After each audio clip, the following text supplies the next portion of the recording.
Bienvenidos mis hermanos al servicio de adoración a Dios del primer día de la semana. El día de hoy, nuestra lección del día de hoy se titula Los discípulos de Cristo.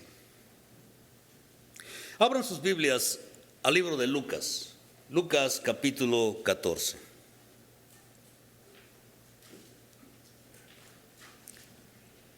En Lucas capítulo 14, empezaremos del versículo 25 al versículo 33. Y nos dice así: grandes multitudes iban con él y volviéndose les dijo: si alguno viene a mí y no aborrece a su padre y madre y mujer e hijos y hermanos y hermanas, y aún también su propia vida, no puede ser mi discípulo. Y el que no lleva su cruz y viene en pos de mí, no puede ser mi discípulo. Porque ¿quién de vosotros, queriendo edificar una torre, no se sienta primero y calcula los gastos a ver si tiene lo necesario para acabarla? No sea que después que haya puesto el cimiento y no pueda acabarla, todos los que lo vean comiencen a hacer burla de él, diciendo: este hombre comenzó a edificar y no pudo acabar. ¿O qué rey, al marchar a la guerra contra otro rey, no se sienta primero y considera si puede hacer frente con 10,000 al que viene contra él con 20,000? Y si no puede, cuando el otro está todavía lejos, le envía una embajada y le pide condiciones de paz.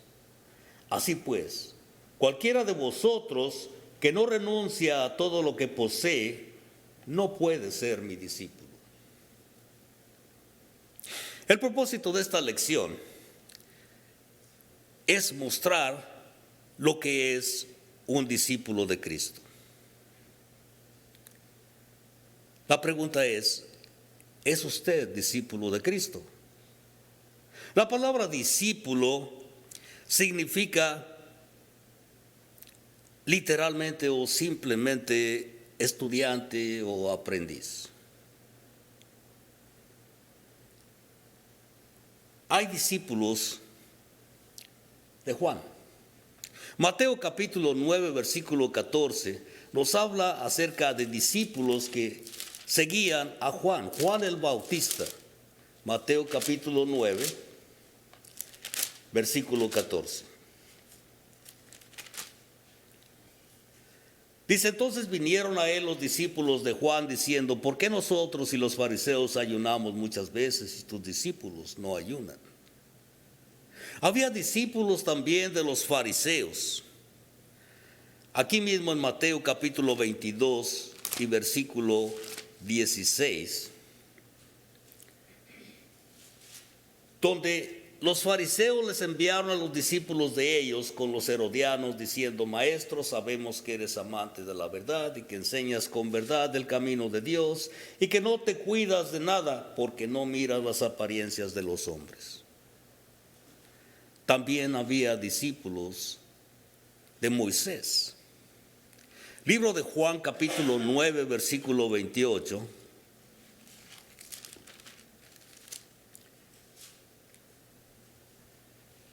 Juan capítulo 9 versículo 28. Dice: y le injuriaron y dijeron: tú eres su discípulo, pero nosotros discípulos de Moisés somos. Había discípulos de Juan, discípulos de los fariseos, discípulos de Moisés, pero también había discípulos de Cristo. Ahora, no debemos confundirnos entre lo que es un partidario, un seguidor, y lo que es un discípulo. Jesús tenía y tiene muchos partidarios, muchos seguidores, pero muy pocos de estos son discípulos. Porque los discípulos no solamente son partidarios de Cristo, sino son algo más. Aquí en el relato de Lucas el capítulo 14, versículo 25. Nos dice que había grandes multitudes que iban con él.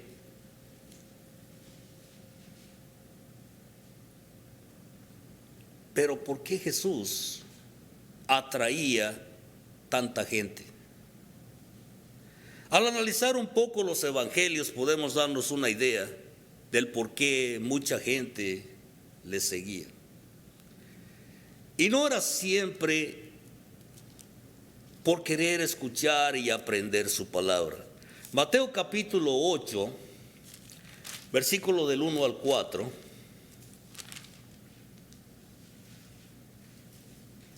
Dice, y cuando descendió Jesús del monte, le seguía mucha gente.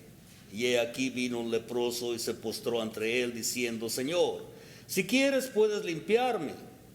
Jesús extendió la mano y le tocó, diciendo, quiero, sé limpio. Y al instante su lepra desapareció. Entonces Jesús le dijo, mira, no lo digas a nadie, sino ve, muéstrate al sacerdote, presenta la ofrenda que ordenó Moisés para testimonio a ellos. Vemos que Jesús había sanado a un leproso. Pero también leemos que Jesús le dice, mira, no le digas a nadie. Pero ¿por qué Jesús no quería que esto se supiera? ¿Un milagro podía atraer a mucha gente? ¿Por qué Jesús le indica y le dice, no le digas a nadie? Y la razón es que Jesús sabía que una noticia como esta, un milagro que había sucedido, sería un inconveniente para su obra. Porque veamos lo que pasa. Marcos capítulo 1, versículo 45. Libro de Marcos, capítulo 1, versículo 45.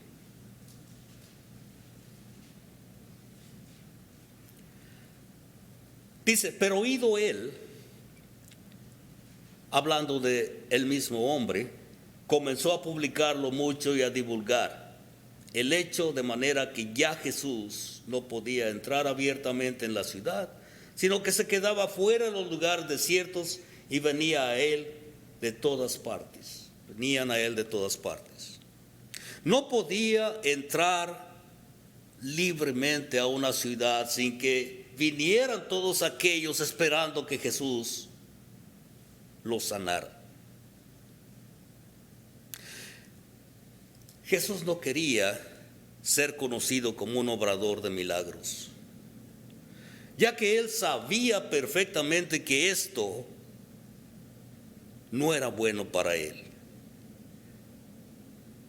Aunque esto facilitaba propagar la verdad, él sabía bien que finalmente no producía discípulos. Libro de Juan capítulo 2. Juan capítulo 2, versículo 23.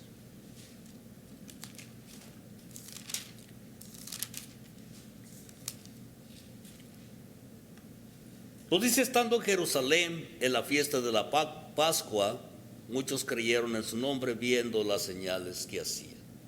El versículo 24 nos dice, pero Jesús mismo no se fiaba de ellos porque conocía a todos.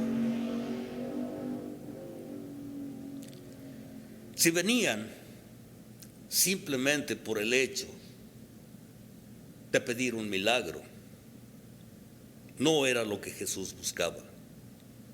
De hecho, cuando Jesús comenzó a hablar con respecto a la razón real por la cual la gente le seguía, no siguieron con él. Se fueron.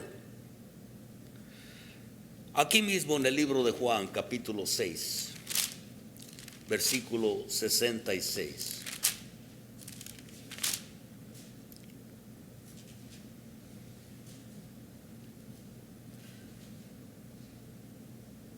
Les había dicho una cosa que no podían ellos entender.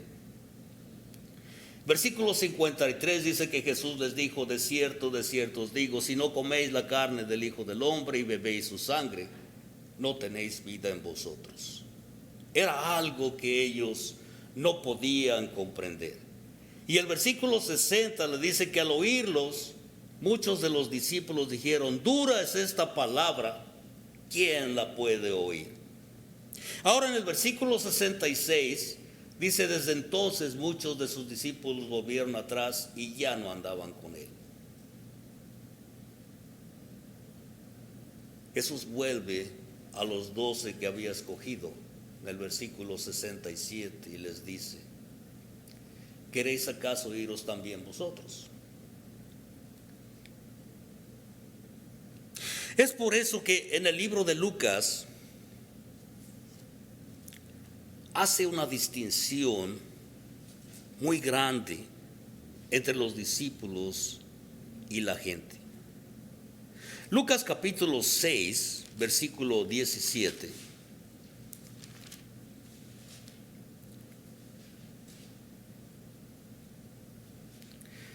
Lucas dice: y descendió con ellos y se detuvo en un lugar llano en compañía de sus discípulos y de una gran multitud de gente, de toda Judea, de Jerusalén y de la costa de Tiro y de Sidón, que habían venido para oírlo y para ser sanados de sus enfermedades.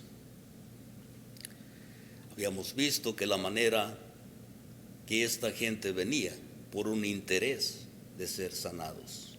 Pero Lucas hace distinción de la compañía de sus discípulos y de esta gente.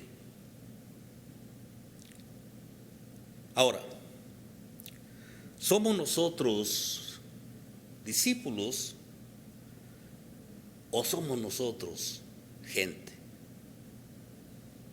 Gente que sigue a Jesús, pero sin comprometerse de verdad con su obra. ¿Qué es lo que somos? Jesús también quiso saber la respuesta a esta pregunta. Por lo tanto, se vuelve a la multitud y en 3 ocasiones les dice que no podían ser sus discípulos. Es como si Jesús les presentara un conjunto de requisitos necesarios para poder ser un discípulo suyo. ¿Se imagina usted escuchando esas palabras de la boca de Jesús? ¿No cree usted que suenan un poco fuertes?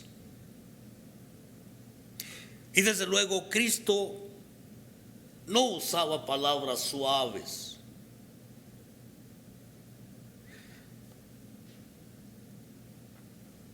Vimos en el libro de Juan, capítulo 6, Juan capítulo 6, versículo 60,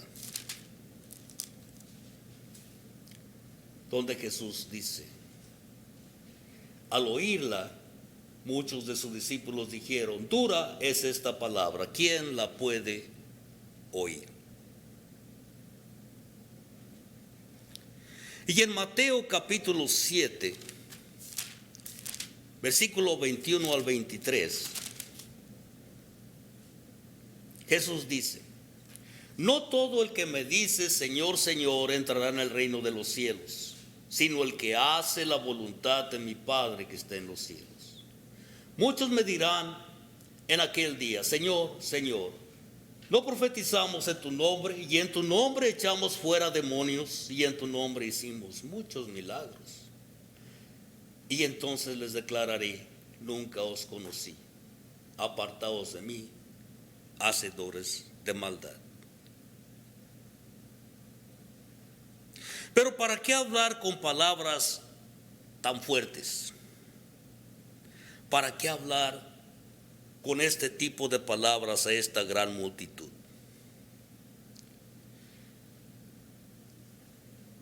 Hablaba así con el fin de disminuir el número, de limpiar la escena, de saber quiénes son sus discípulos. Porque Cristo estaba buscando calidad y no cantidad. Y eso es lo que estamos buscando ahora. ¿Somos discípulos o solamente somos partidarios? ¿Queremos llenar el lugar de gente o queremos llenar el lugar de cristianos? ¿Queremos llenar el lugar de seguidores o queremos llenar el lugar de convertidos? Hay mucha diferencia en un seguidor y un convertido. Pero analicemos esto para ver si tenemos en segundo lugar, estas tres áreas que son sensibles en nuestra vida. Lucas capítulo 14, versículo 26. Nos dice: si alguno viene a mí y no aborrece a su padre y madre, y mujer, e hijos, y hermanos, y hermanas, y aún también su propia vida, no puede ser mi discípulo. ¿Qué le parecen esas palabras? Que desde luego este aborrecimiento del cual habla Jesús no es en un sentido ordinario, pero al tener una mayor lealtad, una mayor preferencia por Cristo ante los miembros de nuestra propia familia, va a parecer como si los aborreciéramos. Porque los discípulos de Cristo no deben tener otra prioridad más elevada en sus vidas que Cristo. Cristo debe ser el primero en nuestras vidas, por encima aún del amor hacia los miembros de nuestra propia familia. ¿Cuánto amamos a los miembros de nuestra familia? Mucho. Haríamos todo por ellos. Son nuestros hijos, nuestros padres, nuestros hermanos, hermanas. Y los amamos de una manera íntima, fuerte. Pero yo te digo, debemos amar más a Cristo. Leí una historia de un hombre que su madre lo amenazó por años y le decía que si él se convertía a Cristo, se podía olvidar de ella. Pero finalmente, al final de la historia, este hombre amó más a Cristo que a su propia madre y se convirtió. ¿Cuántas personas y aún hermanos en la fe han abandonado a Cristo por seguir a su cónyuge, por seguir a su esposo o a su esposa, o por causa de sus hijos, o por causa de sus padres, como en el caso de este hombre? Hermanos, ¿puede usted decir con todo su corazón que Jesucristo es el primero en su vida? ¿Puede decir esto? Que Jesucristo es el primero en su vida por encima de los miembros de su familia.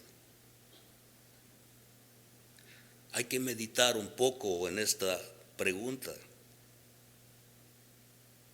porque en este punto muchos de entre la multitud que seguía a Cristo se fueron.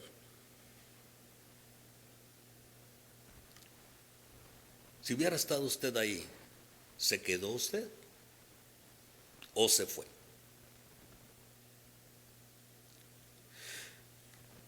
Vemos en Lucas capítulo 14, versículo 27, sus metas y sus deseos personales. Versículo 27. Dice: y el que no lleva su cruz y viene en pos de mí, no puede ser mi discípulo. Estas palabras en aquel tiempo no le sonaron extrañas a la multitud que las oía. Estaban escuchando a Cristo diciéndoles que tomaran su cruz y lo siguieran. Y ellos habían sido testigos de cientos de hombres que llevaban una cruz, que cargaban esa cruz para terminar crucificados en ella.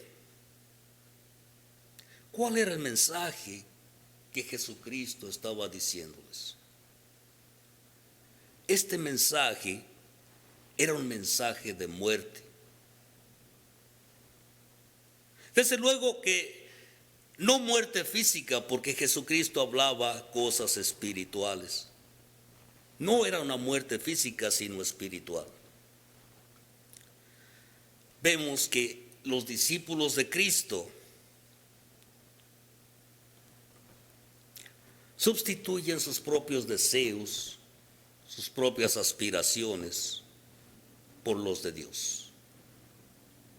Presentan sus cuerpos en un sacrificio vivo y agradable a Dios. Libro a los Romanos, capítulo 12. Romanos capítulo 12, versículo 1 y 2. El apóstol Pablo en esta carta a los romanos dice así: así que, hermanos, os ruego por las misericordias de Dios que presentéis vuestros cuerpos en sacrificio vivo, santo, agradable a Dios, que es vuestro culto racional. No os conforméis a este siglo, sino transformaos por medio de la renovación de vuestro entendimiento, para que comprobéis cuál sea la buena voluntad de Dios, agradable y perfecta. Hay que notar que este sacrificio que Pablo nos habla aquí en la carta a los romanos es necesario para comprender que la voluntad de Dios es buena, que la voluntad de Dios es agradable y es perfecta.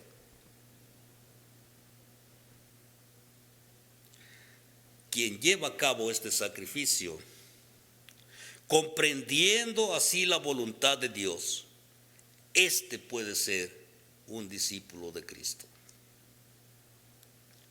Y quien no quiere llevar su cruz, aquel que no quiere llevar su cruz e ir en pos de Cristo, este no está dispuesto a presentar este sacrificio. Y por consecuencia, no puede comprender la voluntad de Dios. Por lo tanto, no puede ser su discípulo. Porque esta persona siempre tendrá en primer lugar sus metas, sus deseos personales, antes que hacer la voluntad de Dios. Cristo presentó un ejemplo muy claro sobre este punto allá en Getsemaní. Libro de Juan, capítulo 8. Un ejemplo personal. Juan capítulo 8, versículo 28 y 29. Dice así: les dijo pues Jesús: cuando hayáis levantado al Hijo del Hombre, entonces conoceréis que yo soy, y que nada hago por mí mismo, sino que según me enseñó el Padre, así hablo. Por el que me envió, conmigo está, no me ha dejado, solo el Padre, porque yo hago siempre lo que le agrada.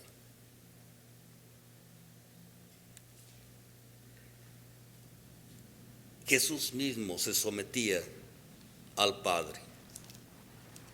Libro de Mateo, capítulo 26.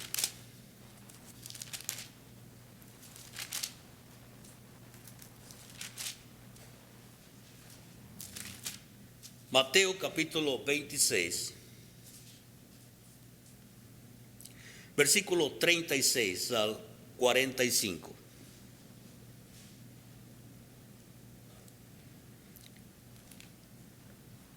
Dice: entonces llegó Jesús con ellos a un lugar que se llama Getsemaní, Y dijo a sus discípulos: sentaos aquí, entre tanto que voy allí y oro. Y tomando a Pedro y a dos hijos de Zebedeo, comenzó a entristecerse y a angustiarse en gran manera. Entonces Jesús les dijo: mi alma está muy triste hasta la muerte. Quedaos aquí y velad conmigo. Yendo un poco delante, se postró sobre su rostro orando, diciendo: Padre mío, si es posible, pase de mí esta copa, pero no sea como yo quiero, sino como tú. Vino luego a sus discípulos y los halló durmiendo, y dijo a Pedro: así que no habéis podido velar conmigo una hora. Velad y orad para que no entréis en tentación. El espíritu a la verdad está dispuesto, pero la carne es débil. Otra vez fue y oró por segunda vez, diciendo: Padre mío, si no puede pasar de mí esta copa sin que yo la beba, hágase tu voluntad. Vino otra vez y los halló durmiendo, porque los ojos de ellos estaban cargados de sueño. Y dejándolos, se fue de nuevo y oró por tercera vez, diciendo las mismas palabras. Entonces vino a sus discípulos y les dijo: dormid ya y descansad. He aquí ha llegado la hora y el Hijo del Hombre es entregado en manos de pecadores. Someterse es una de las cosas más difíciles que existen en un ser humano. Y Jesucristo estaba haciendo precisamente eso. Cristo estaba sometiéndose a los deseos de su Padre. Si nos preguntamos en las decisiones que tenemos que tomar, y nos preguntamos: ¿estoy agradando al Señor o estoy alimentando mi propio ego?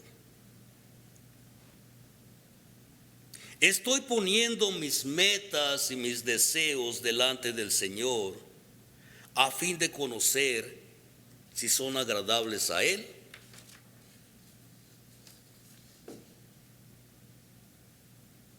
Pero más que todo, ¿está usted dispuesto a cambiar esas metas cuando se ha dado cuenta que no son agradables a Dios? Hay que meditar en estas preguntas. ¿Cuántos se están quedando de aquella multitud que seguía a Cristo? ¿Está usted ahí todavía?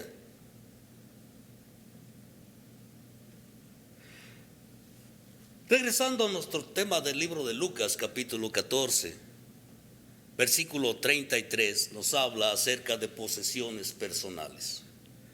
Lucas 14, versículo 33.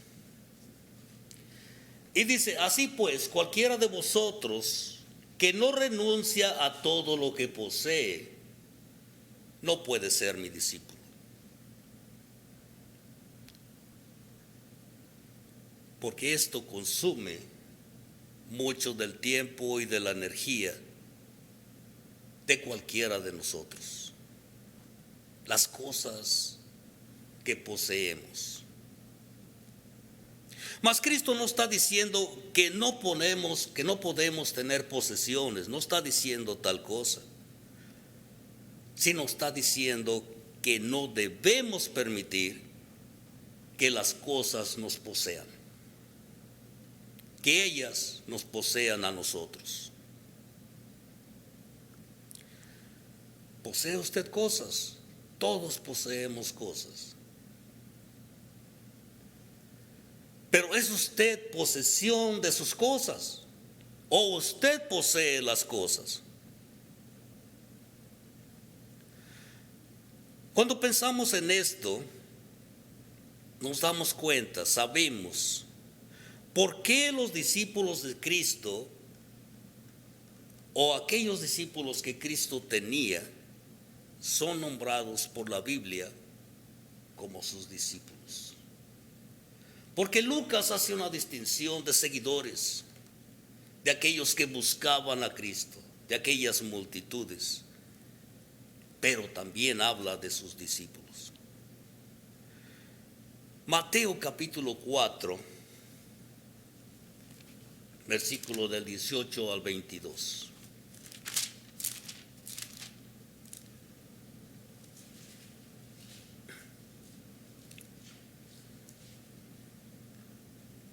Dice, andando Jesús junto al mar de Galilea, vio a dos hermanos, Simón llamado Pedro y Andrés su hermano, que echaban la red en el mar, porque eran pescadores.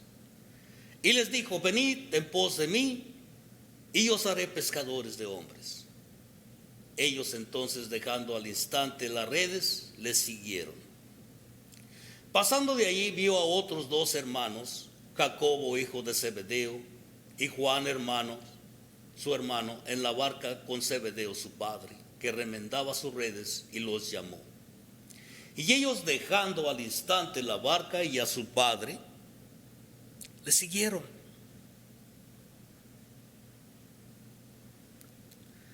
¿Leyó usted con atención estos pasajes? Porque allí están las características de los discípulos de Cristo. ¿Tenían familia estos hombres? Al menos de Pedro sabemos que sí. Tenía una suegra. Tenían deseos y metas personales. Quizás querían comprar un barco más grande y hacer una compañía de pesca. Tenían posesiones. Claro que sí. Jesús vino a la casa de Pedro. Sí las tenían. Pero aborrecieron todo. Renunciaron a todo lo que tenían y siguieron al Maestro. Pero no solamente ellos. Tenía familia, deseos, metas y posesiones personales. El primer mártir, Esteban. Tenían familia, deseos, metas y posesiones los cristianos que fueron muertos durante la persecución. Claro que sí. Pero renunciaron a todo por Cristo. La iglesia que existe hoy en nuestros días, en nuestra ciudad, es porque los discípulos de Cristo renunciaron a su familia, a sus deseos, a sus metas, a sus posesiones personales. ¿Cómo lo hicieron? Lo sabemos porque pusieron en segundo lugar todo lo que para ellos era importante.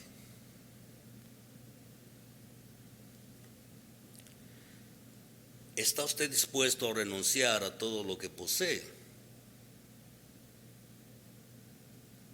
A este punto, muchos más se han ido de la multitud. ¿Usted sigue ahí?